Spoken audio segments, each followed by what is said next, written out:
presentación, como siempre. Bueno, lo primero, nosotros hacemos siempre un seguimiento de la coyuntura de los salarios. Entonces, lo primero que vemos es la cuestión de inflación y de salarios, precios y salarios. Y por supuesto, ya sabemos, los precios creo que es el dato económico que todo el mundo maneja más en detalle. Todavía no tenemos los datos de abril, tenemos los datos hasta marzo, donde teníamos esta especie de desaceleración de la inflación que llamó el gobierno, con una inflación que siguió siendo, por lo menos hasta marzo, altísima. Más de 11% de inflación en marzo, o sea, una inflación mucho más alta que cualquiera de las que históricamente tuvo el país. Aunque todavía, como fue menor que la de febrero y menor que la de enero, parece que estamos en un buen sendero. La inflación siguió siendo altísima. En ese contexto, los sueldos, los salarios en general, ya en febrero y en marzo se reacomodaron un poco en promedio, pero bueno, seguimos en una especie de momento bisagra, un momento bisagra de la historia económica reciente, donde los salarios siguen perdiendo, y un poco lo que vamos a mostrar, este informe va a estar hoy en las redes sociales, es la pérdida del salario, que lo pone en comparación histórica prácticamente al nivel de la década de 1990 y un poco más abajo también. Si el valor, esto creo que lo comentamos en el encuentro anterior que tuvimos acá, si el salario era 100, el salario privado, el salario del sector privado registrado era 100 en diciembre de 2015, 100 que 100, capacidad, poder adquisitivo 100, hoy es 70. Eso quiere decir que en los últimos 8 años, pero sobre todo en el gobierno de Mauricio Macri y en estos últimos 3 o 4 meses del inicio del gobierno de Javier Milei, hubo una derrota brutal de los trabajadores en términos de la distribución del ingreso. Una derrota que hace que el sueldo, que era 100, hoy es 70. Alcanza para mucho menos, y un poco algunas de las discusiones que fuimos teniendo con distintos actores políticos y económicos, la conclusión no es que se pierde plata un mes, sino que se pierde plata todos los meses, y esto te cambia la vida. A ver, nosotros lo llevamos a plata y decíamos, si el salario de promedio de 2015 siguiera hoy igual, tendría cada sueldo en promedio que estar 300 o 320 mil pesos por encima. Esto lo habíamos charlado la vez anterior. Y 300 mil pesos es un montón de plata, pero uno dice, bueno, ¿qué hago un día con 300 mil pesos? Un día con 300 mil pesos me compro algo. Imagínate que te caen de la nada 300 lucas. Bueno, bárbaro, me compro una cosa. Ahora imagínate que todos los meses no tenés 300 lucas. Bueno, lo que cambió es mucho más que, no sé, un poco de ropa o un electrodoméstico que podría valer 300 lucas. Es la vida misma que se fue degradando en estos años. Y en relación a eso, dentro de los tipos de salario, entiendo yo que el sector público fue el que vio un retraimiento mayor, ¿o eso es un poco igual? No, sí, completamente. Los salarios del sector público les fue mucho peor, les viene yendo peor. Parte de la estrategia de este gobierno en particular, pero también durante el gobierno de Mauricio Macri, fue desjerarquizar el empleo público. O sea, que el trabajador público vuelve a ser como ese trabajador público en la década de los 90, en el menemismo, donde ser trabajador público era sinónimo de ser pobre. Bueno, si decíamos que en el sector privado, cuando fue 100 en el año 2015 era 70, en el sector público cuando fue 100 en 2015 hoy es 58. Tremendo. Tremendo, un golpazo. Todos los trabajadores del sector público y trabajadoras del sector público perdieron muchísimo poder adquisitivo, particularmente en este gobierno de Javier Milei, que congeló salarios.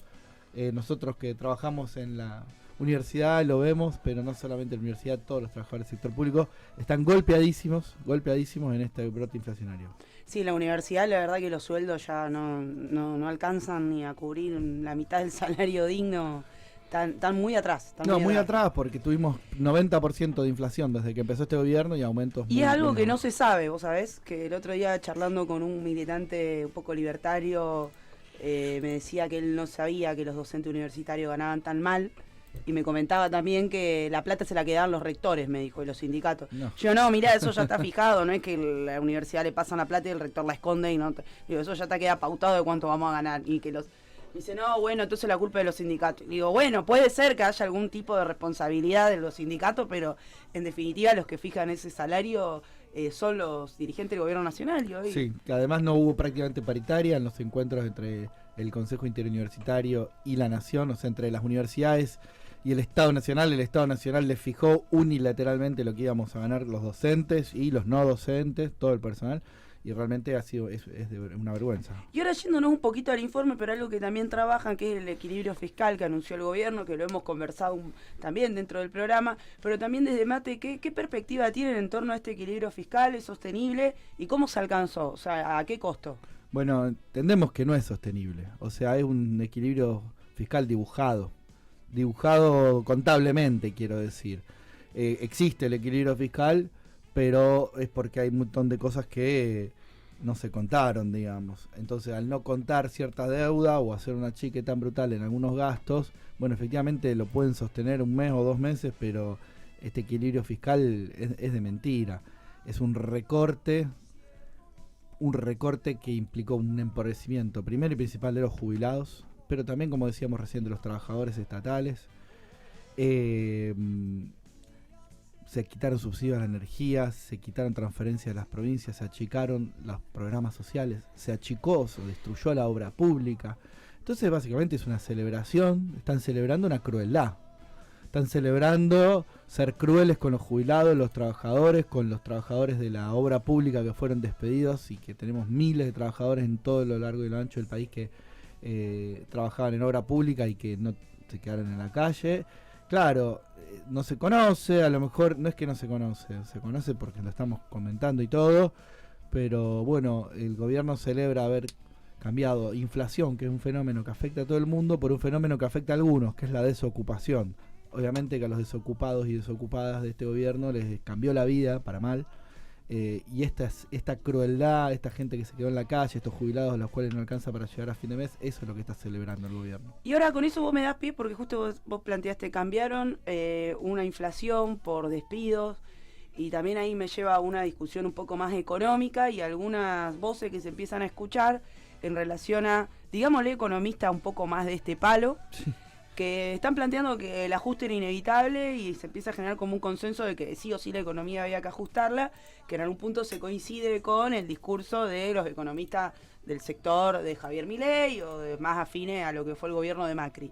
Entonces, en ese caso, ¿qué lectura hacen de este consenso de ajuste social que se empieza a dar, tanto de economistas propios como de economistas liberales, por llamarlo de alguna forma? Sí, realmente, como que el año pasado la economía efectivamente estaba con inflación y un poco desordenada, y el consenso en algún momento era algo hay que hacer.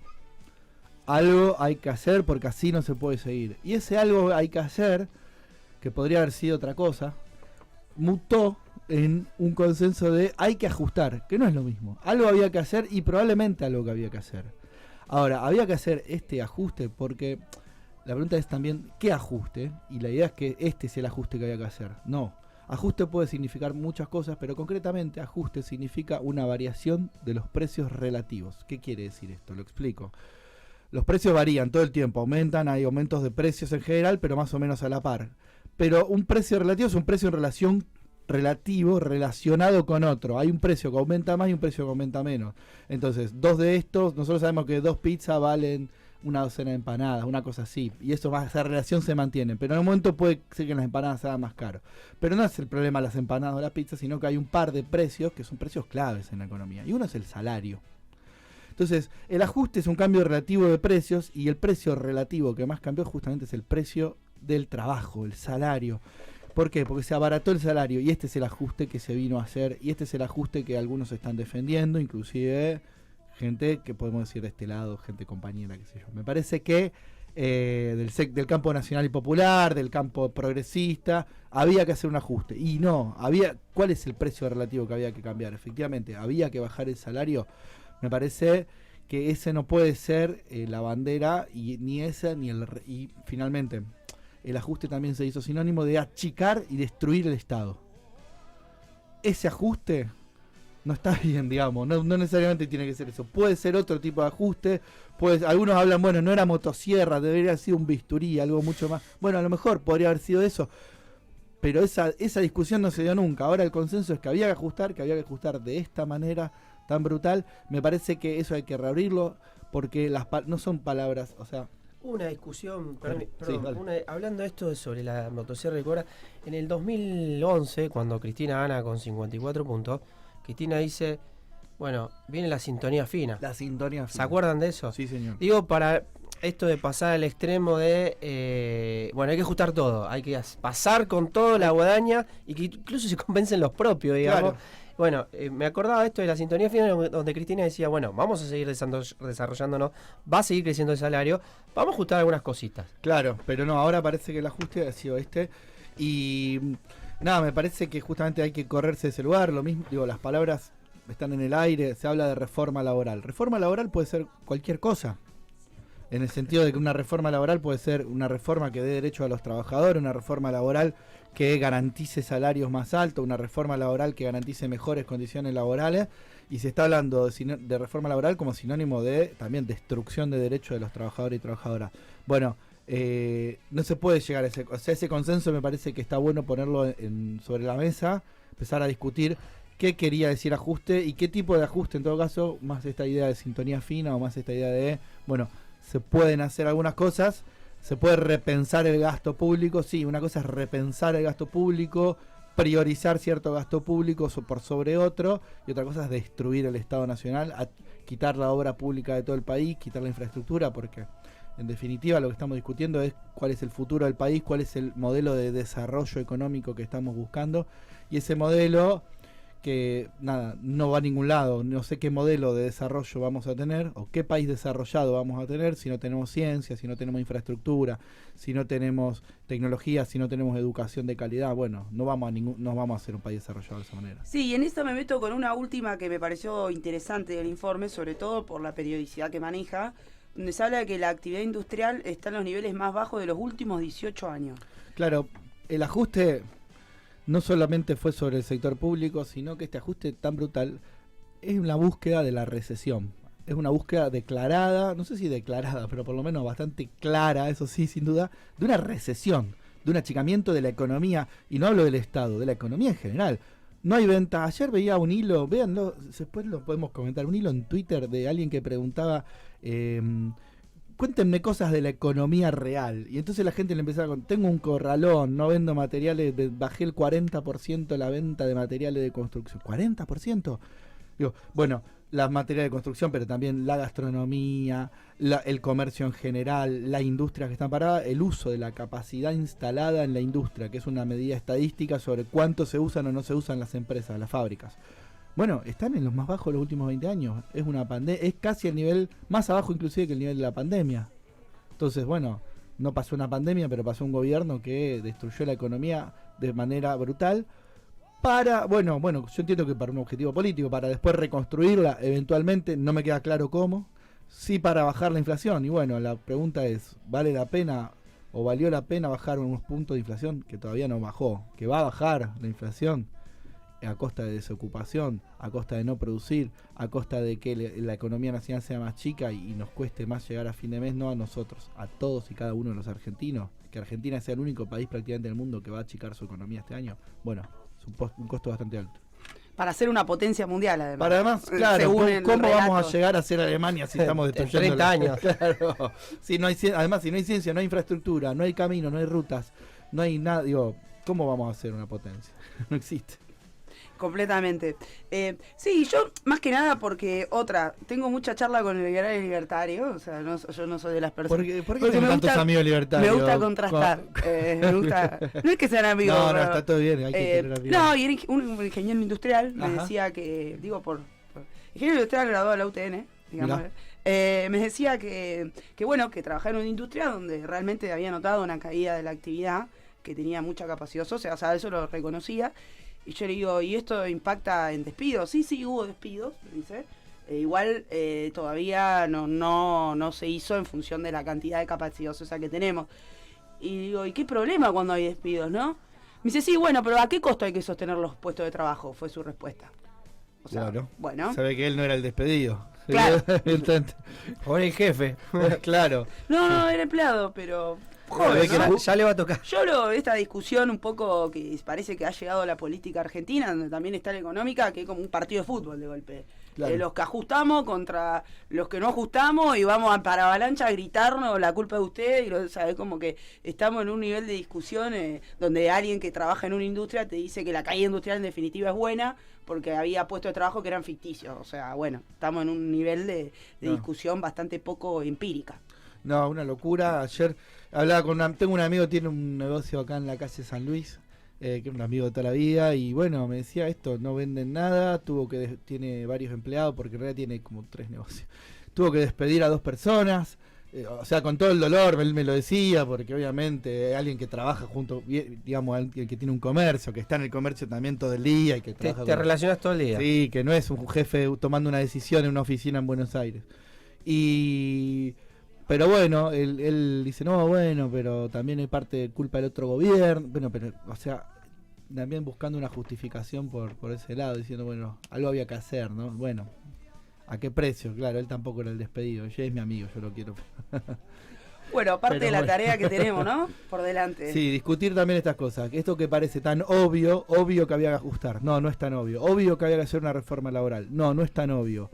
Obvio que el Estado tiene que achicarse. No, no es tan obvio. Me parece que hay que discutir. Necesitamos, si queremos un país, pujante, desarrollado, el país que nos imaginábamos, la Argentina grande que nos gusta, bueno, no va a ser de la mano de menos educación, menos ciencia, menos infraestructura, menos puestos de trabajo y menos producción industrial. No va a ser por ahí, es por otro lado. Me parece que sí, hay que discutirlo, sin dudas.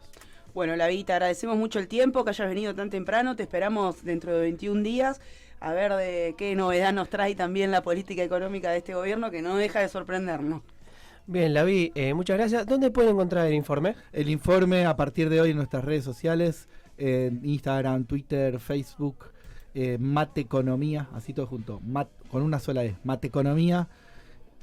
Así se escribe tanto en Instagram como en Twitter, y si no, mateconomía.com.ar, nuestra página web donde también está. Pasaba Lavi Abraham de Mate Economía